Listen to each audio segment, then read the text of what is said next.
मैं आपको बहुत प्यार से समझाऊंगा, इसमें कोई गुस्से वाली बात नहीं है, ठीक है। हाँ, काफी सारे बच्चे हैं जो फर्स्ट टाइम इनिशिएट कर रहे हैं। भाई अब ध्यान से समझो कि हमारे पास दो, हाँ थोड़ा सा टाइम दो। अब आप ये कह सकते हो कि सर आप आराम से पढ़ाओ,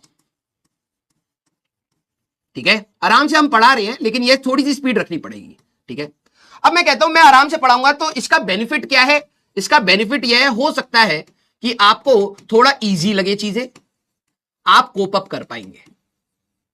लेकिन अगर मैं आराम से पढ़ाऊंगा तो मैं ये कह रहा हूं कि जनवरी 15 तक सिलेबस कंप्लीट नहीं होगा। अब आप खुद समझो आपके लिए क्या ज्यादा, सिलेबस कंप्लीट नहीं होगा।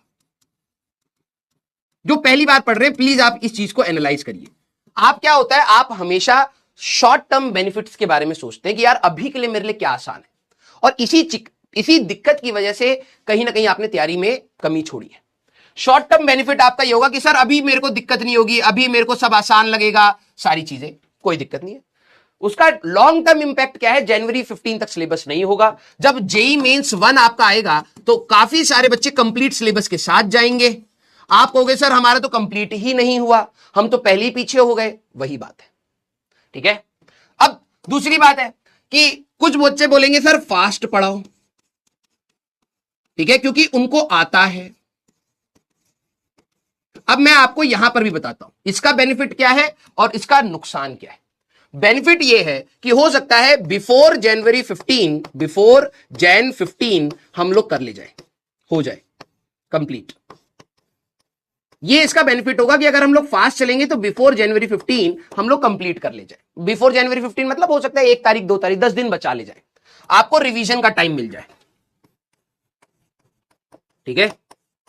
लेकिन फास्ट पढ़ाने का नुकसान क्या है? इन डेप्थ एनालिसिस आपकी मिस होती जाएगी, क्योंकि कई बार अच्छे सवाल, good questions require time, good questions में टाइम की रिक्वायरमेंट होती है, आप उसको काट नहीं सकते बेटा, ठीक है।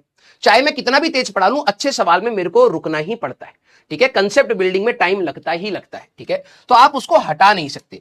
अब बात यह है कि शॉर्ट टर्म आपने ये सोचा कि सर जनवरी 15 में मैं रिवाइज कर लूंगा ना, वो फर्स्ट अटेम्प्ट में मेरे को रिवीजन का बेनिफिट मिलेगा। ये अभी शॉर्ट टर्म है। मान ले तेरा जनवरी 15 तक सिलेबस खत्म हुआ, 10 दिन तेरे को मिल गए, तूने रिवाइज भी कर लिया।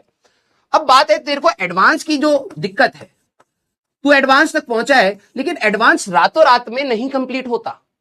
एडवांस के लिए एक थॉट प्रोसेस चाहिए, और बच्चे को क्या लगता है ना कि सर मेरे को थॉट प्रोसेस दे देंगे। नहीं भाई, ये थॉट प्रोसेस सारा का सारा मैं बोलूं 90% स्टूडेंट की मेहनत पर डिपेंड करेगा। अब लास्ट क्लास में भी मैंने जब क्वेश्चन कराया आपको, तो आप देखिए कि कोई ऐसी चीज नहीं थी जो हमें नहीं पता हो। बात है कि उसको यूज कैसे करना है, वो मुझे दिखाना पड़ेगा, वो मेरा काम है। 10% टीचर का काम होता है उसको दिखाए कि हमने जो चीज पढ़ी है वो यूज कैसे हो रही है। लेकिन जब आप 90% यूज करेंगे तभी होगा, तो वो अभी से करना पड़ेगा, ठीक है। देखो लास्ट क्लास में भी कई बच्चे, मतलब लास्ट क्लास नहीं, लास्ट प्रयास में भी कई बच्चे थे जो स्टार्टिंग में हमेशा इस चीज से पैनिक करते थे। अभी फ्री टाइम है तो सर तेज कराओ, नहीं कराएंगे।